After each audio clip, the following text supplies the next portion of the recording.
이 아침에 진정 예수 그리스도의 이름으로 모인 모든 교회와 하나님의 보내신 성령이 임하시는 초소마다 세계 그 어느 곳이든 하나님의 그 평강이 그리고 우리 주님의 은혜가 그곳에 임하기를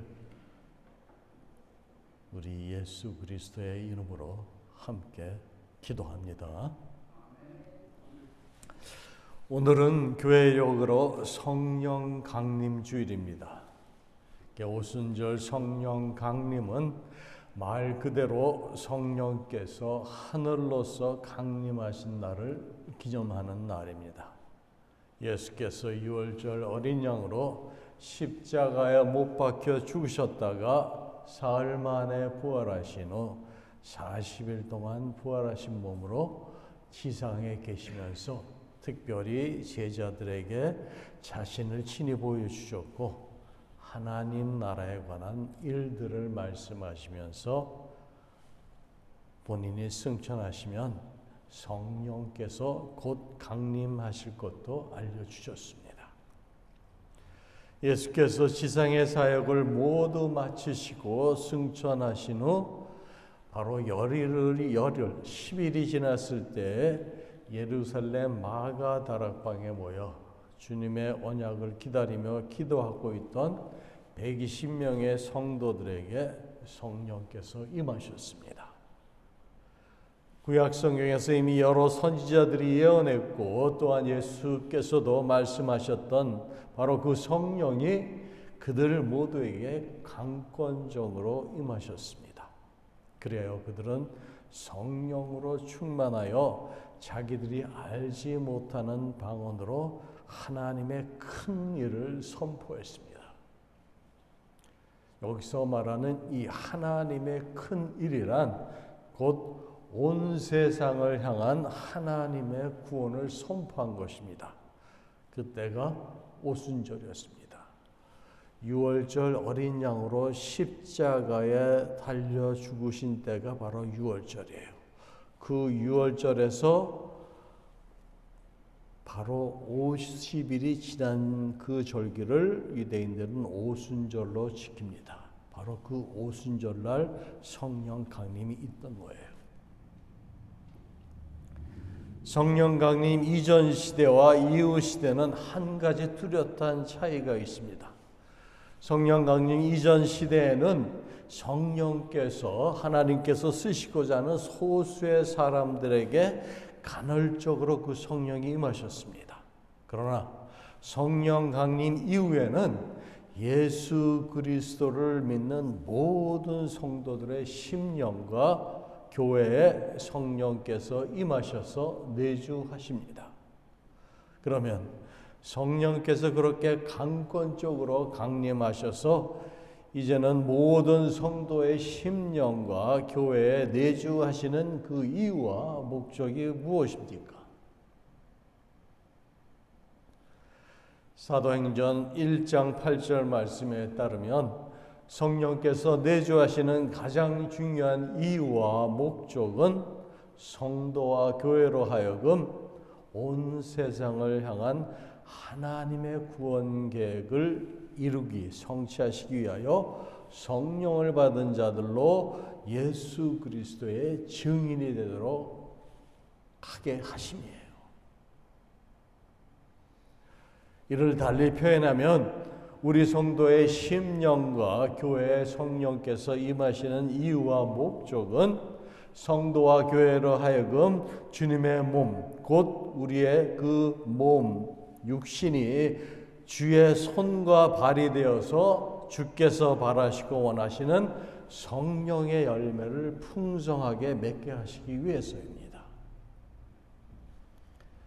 그래서 그 열매는 두 가지로 나눌 수가 있는데 하나는 바로 성도 각자의 성품의 그 열매와 복음 사역으로 인한 복음 사역의 열매입니다. 성품의 열매는 한마디로 성도 개개인이 예수님의 성품, 예수님의 인격을 닮아가는 것을 의미합니다. 그 다음에 복음 사역의 열매는 더 많은 영혼을 구원하며 그들로 예수의 제자가 되게 하는 것을 뜻합니다. 즉 전도와 양육의 열매입니다. 그러므로 성품의 열매와 복음 사역의 열매를 풍성하게 맺기 위해서는 바로 이 성령의 역사가 절대적으로 필요합니다.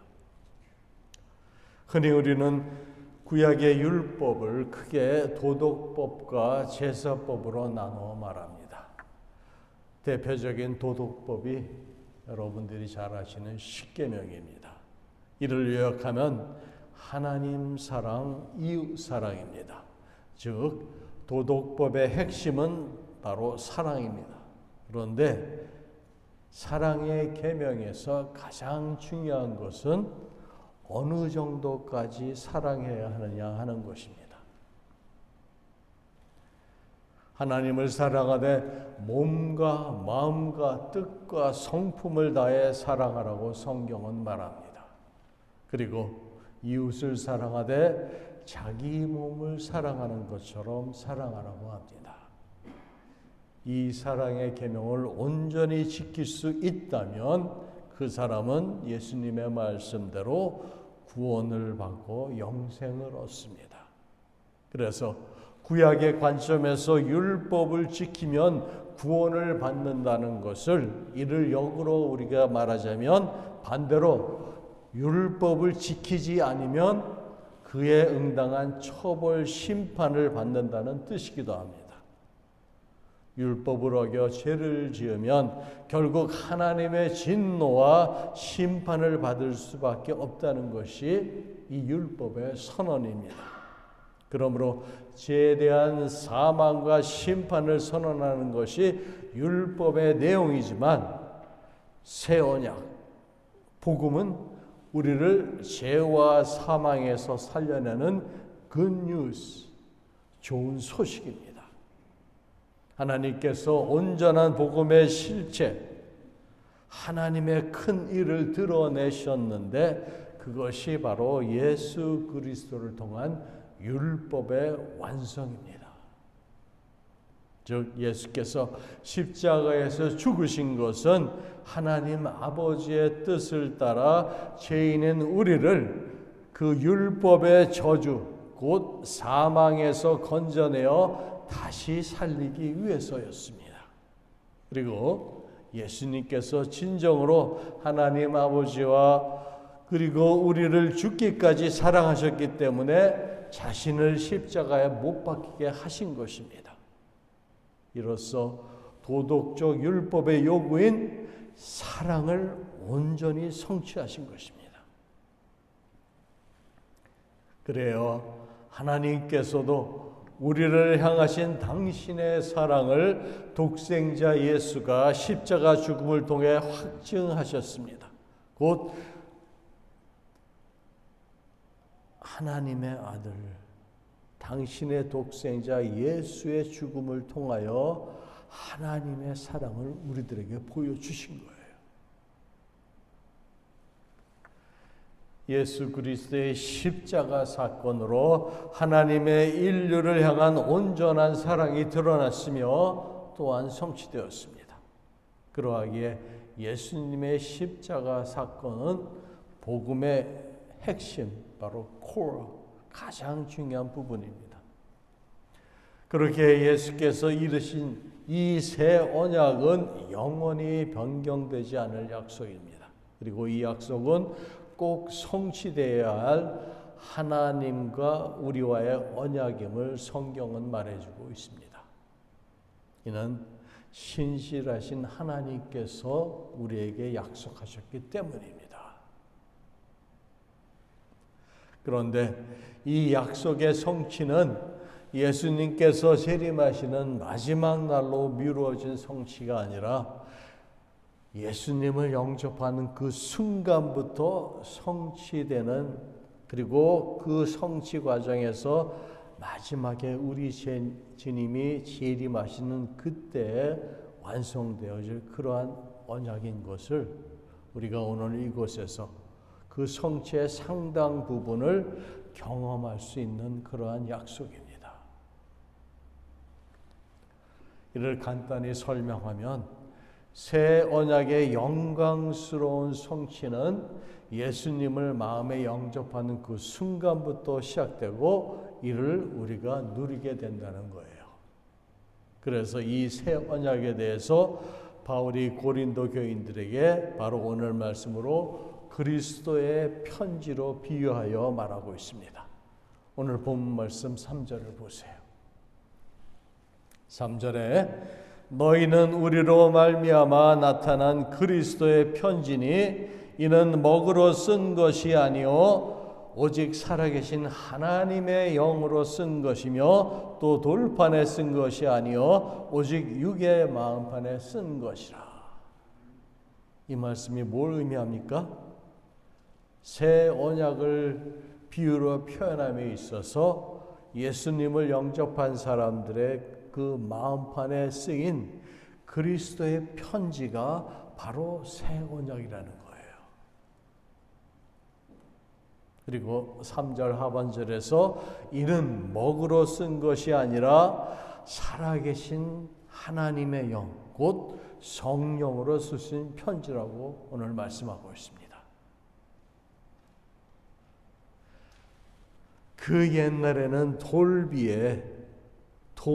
돌판에 새겼던 그 구약의 십계명으로서 그 옛날 언약을 모세에게 하나님께서 주셨잖아요. 그런데 사도 바울은 오늘 뭐라고 말합니까? 신비, 가슴판에 새겨진 그 글씨는 성령으로 쓰셔서 하나님께서 예수 그리스도의 편지로 주고 계시다고 그 말씀하고 있는 거예요. 성령의 역사로 여러분들의 심령의 마음판에 쓰여진 그 편지가 바로 우리 주님께서 하고 싶은 말이에요. 사도 바울이 지금 고린도 교인들에게 편지로 쓰는 것처럼 우리 주님께서 성령의 역사로 여러분들의 심령에 그리스도의 마음을 새기셨다는 거예요.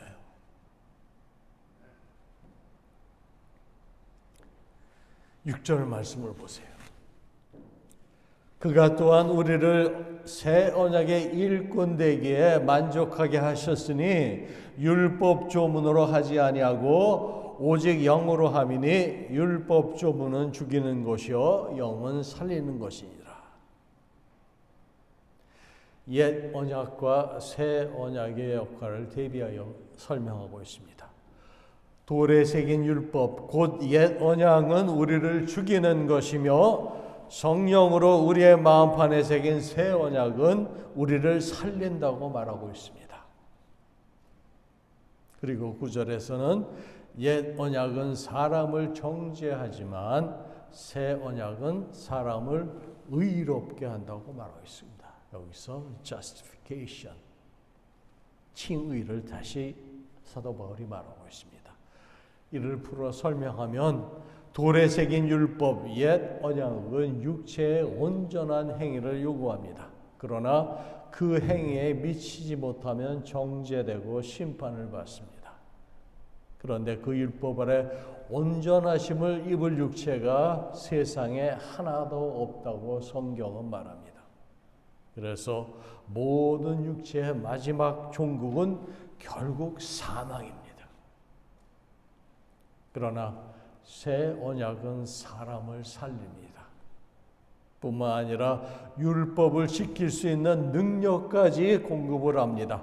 하나님의 뜻에 즐겁게 우리가 순종하도록 모든 은혜를 우리에게 공급합니다. 그래서 그 은혜로 인하여 의롭다 하심을 받고 성도가 하나님의 뜻대로 살 때 주님의 임재를 우리가 느끼며 주님의 영광을 맛보게 된다. 그 말씀을 지금 사도 바울이 하고 있는 겁니다. 그것이 오늘 본문 18절에서 말씀하시는 것처럼 18절 보세요. 우리가 다 수건을 벗은 얼굴로 거울을 보는 것 같이 주의 영광을 보매 그와 같은 형상으로 변화하여 영광에서 영광에 이르니 곧 주의 영으로 말미암음이라 말씀하고 있습니다. 이 말씀은 곧 새 언약 아래에 있는 성도는 하나님의 은혜로 영광에서 영광에 이르게 됩니다. 즉 주님의 말씀에 우리가 순종하여 살 때 영광스러운 그 주님의 형상을 닮아가게 된다라는 그 말이에요. 주와 같은 형상으로 우리도 변화하여 영광에서 영광에 이른다고 사도 바울이 오늘 말하고 있습니다. 그런데 여기서 중요한 것은 이 모든 은혜가 주의 영, 곧 성령으로 말미암는다는 것입니다. 이것이 바로 새 언약의 정수, 가장 중요한 그 부분이에요. 성령께서 오신 이유와 목적이 우리로 하여금 그리스도를 닮아가는 모습으로 우리 인격이 변하고, 그 다음에는 그 인격을 가지고 그 성품을 가지고 하나님을 사랑하고 내 이웃을 사랑하고 섬김으로 전도와 양육의 그 사역의 열매를 우리가 얻는 거예요. 그것은 곧 하나님의 뜻을 우리가 행함으로 그 열매를 얻을 수 있다는 거예요.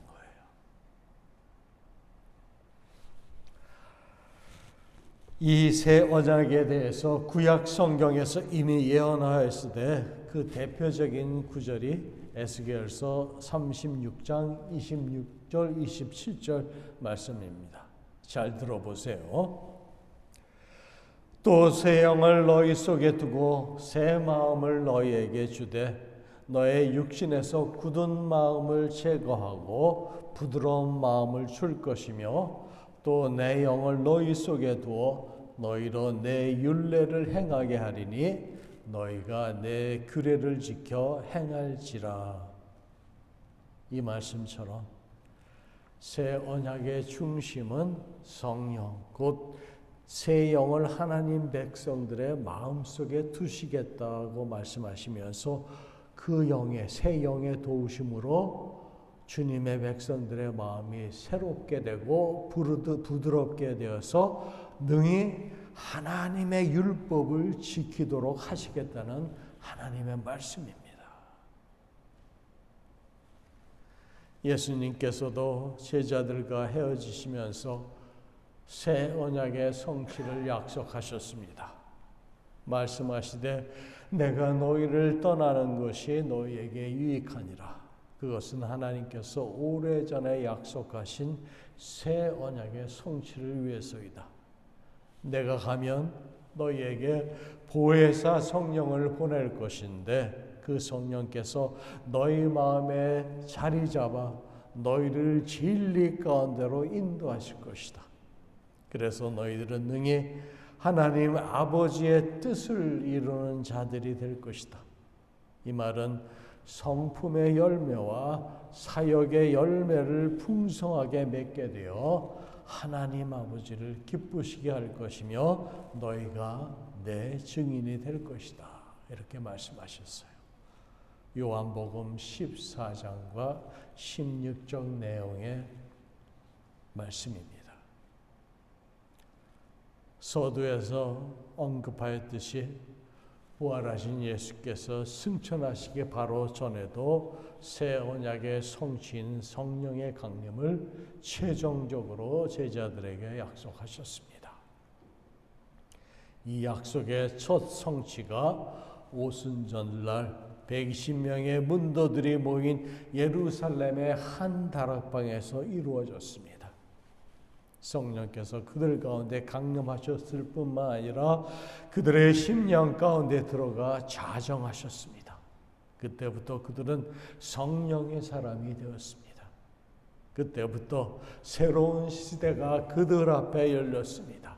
성령의 시대, 은혜의 시대, 교회의 시작가 시작되는 바로 그 새 언약이 성취되는 시대가 이미 2000년 전에 활짝 열렸던 것입니다. 그 이후로 그들은 더 이상 두려움의 노예가 아니었습니다. 그들에게 놀라운 평화가 임했습니다. 모든 공토로부터 그들은 자유로워졌습니다. 문을 걸어 잠갔던 자들이 성령을 받은 후에는 거리도 뛰쳐나와 담대하게 하나님의 말씀, 복음을 외쳤습니다. 그들은 더 이상 물질의 노예가 아니었습니다. 필요하면 자기의 재산을 아낌없이 내놓았습니다. 가난한 자들의 친구가 되고자 가난까지도 마다하지 않고 오히려 가난을 선택했습니다. 그들은 더 이상 세상적인 명예와 권력의 노예가 아니었습니다. 오히려 즐겁게 다른 사람들의 종이 되었습니다. 또한 그들은 혈통이나 민족에도 매이지 않았습니다. 온 세계가 그들의 일터였고 모든 사람들에게 친구로 또한 형제로 다가갔습니다. 그리하여 그들은 죽음까지도 초월한 사람들이 되었습니다. 주님을 사랑하고 이웃을 사랑하는 일로 핍박받아 죽는다 해도 그들은 두렵지 않았습니다. 복음의 증인으로 순교의 죽음이 하나님의 영광에 이르는 길임을 그들은 확신했기 때문입니다.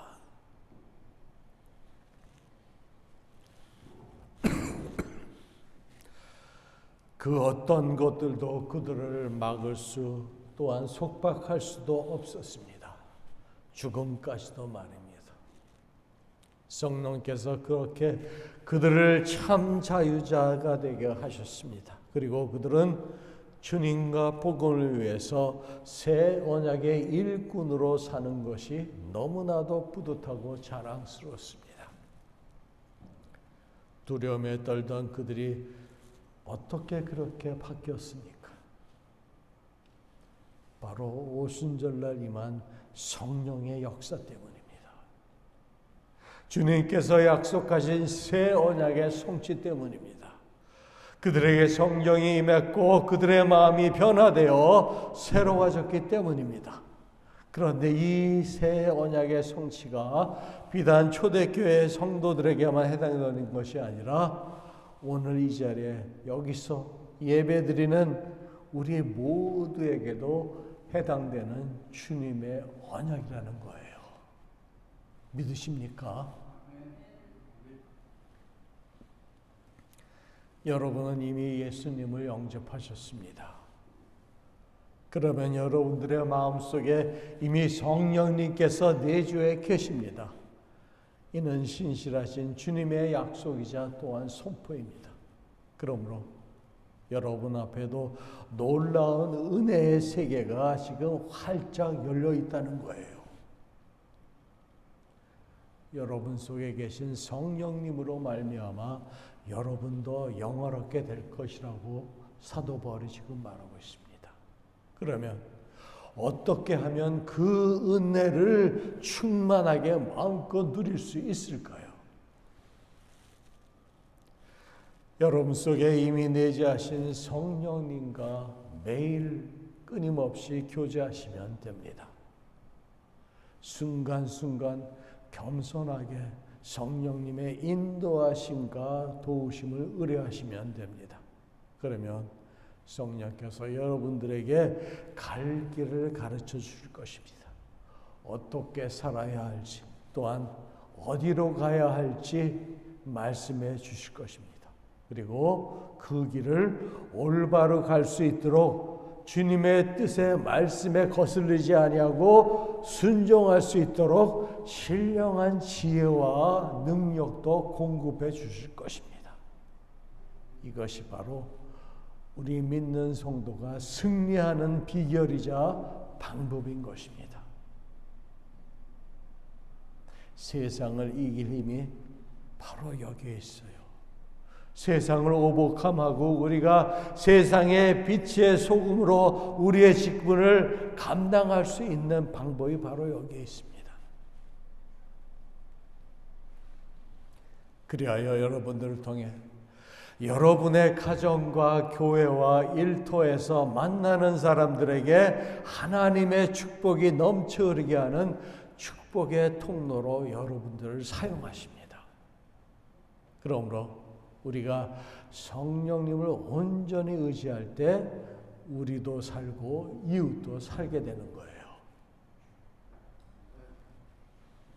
이것이 하나님 아버지와 예수께서 우리에게 약속하시는 최고의 축복입니다. 즉 성령으로 충만하게 되는 것이 주께서 우리에게 주시는 최고의 선물이라는 것입니다. 그러므로 우리가 주님께 간구해야 할 최선의 기도 제목은 우리 각자와 가정과 교회가 성령으로 충만하게 되는 것입니다. 아멘. 바로 믿습니다. 바로 그 말씀 때문에 우리가 이곳에 있는 것이고 우리가 하나님께 예배를 올려드리는 겁니다. 사랑하는 성도 여러분, 오순절 성령 강림은 우리에게 중요한 의미가 담긴 날입니다. 성령님의 내주를 깊이 감사하는 날입니다. 우리의 심령 속에 내주하시는 성령님은 결코 떠나지 않으시고 항상 우리와 함께 계셔서 우리가 승리하도록 끝까지 도우시는 그런 분이세요. 또한 성령의 시대 가장 중요하고 시급한 일은 많은 사람들이 예수님을 영접하여 성령의 사람이 되는 것입니다. 즉 전도와 선교가 하나님의 가장 큰 일이요, 이 지구촌에 더 많은 주님의 몸된 교회가 세워지는 것이 하나님의 뜻입니다.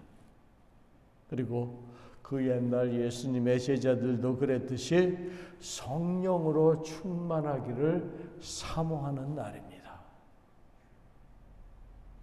우리가 성령의 내주하심에 만족할 것이 아니라 성령으로 충만할 때 더욱 예수님을 닮게 되어 우리의 인격이 온전해지고 또한 능력 있는 사역자가 될 것입니다. 성령으로 충만한 우리를 통해 가정과 교회가 건강하게 세워지고 세상도 또한 새롭게 우리가 변화시킬 수 있습니다. 그러하게 항상 성령으로 충만한 우리 모두가 되시길 주님의 이름으로 소원합니다. 기도하시겠습니다. 성령 하나님, 당신의 사랑과 은혜와 자비에 감사와 찬송과 또한 영광을 올려드립니다. 예수 믿고 하나님의 자녀가 되어서 성령께서 우리 마음대에 와 계심으로 우리의 삶을 주관하고 계시고 또한 성령 충만을 통하여 우리로 하여금 주님의 복음의 증인의 삶을 살게 하심을 감사드립니다. 저희들 짧은 인생길 살아가는 동안 겉사람은 예수님을 전하고 속사람은 예수님을 닮아가는 저희 모두가 되게 하여 주시옵소서. 모든 것 주님께 의지하며 지금도 살아서 우리 가운데 함께 하시는 예수님의 이름으로 간절히 기도드리옵나이다. 아멘.